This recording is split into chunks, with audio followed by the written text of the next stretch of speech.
L'Observatori de Violència de Gènere del Consell General del Poder Judicial ha fet una seriosa advertència. Els ajuntaments són responsables que moltes dones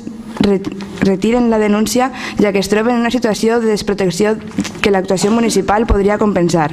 La manca d'una implicació responsable dels ajuntaments en les polítiques d'igualtat posa en situació de risc moltes dones. És per això que, malgrat les declaracions de rebuig, aquesta violència també és exercida de les mateixes institucions quan abandonen el deure a garantir el dret a una vida digna de tota la ciutadania. És per tot això que presentem al ple les següents propostes d'acord. Fer arribar a les diverses administracions de la Generalitat i de l'Estat la nostra preocupació per l'abandonament d'actuacions públiques per protegir les víctimes de la violència de gènere i demanar que consideren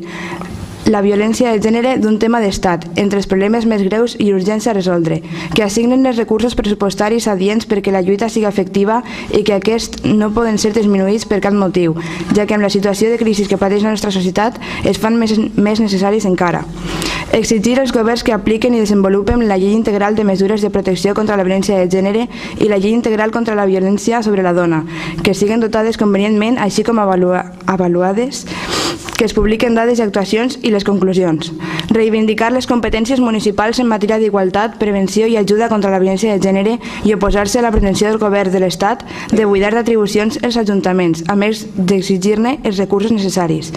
Dissenyar estratègies d'actuació i elaborar els pressupostos municipals en perspectiva de gènere, i això pel que fa a la violència contra les dones vol dir conèixer la realitat local respecte dels maltractaments per detectar on cal actuar i on cal previndre, elaborar un pla de formació de funcionalitat, treballadors i treballadores municipals per tal de que siguin sensibles i tinguin estratègies per treballar les polítiques de gènere i contra la violència.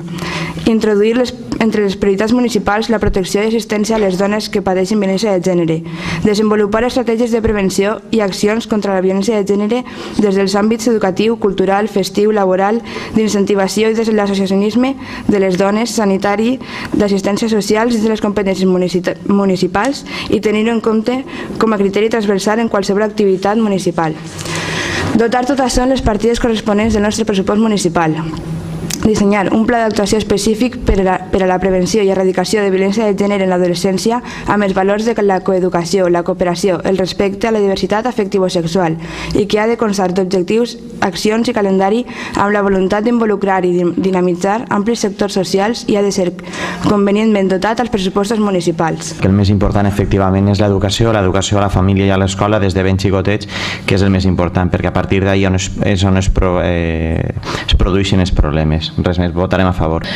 Nosaltres proposem que es modifique per a incloure en aquesta llei totes les formes de violència de gènere, no tan sols les de l'àmbit familiar, sinó també la violència sexual, l'econòmica, la prostitució, que pensem que deurien ser part d'aquesta llei,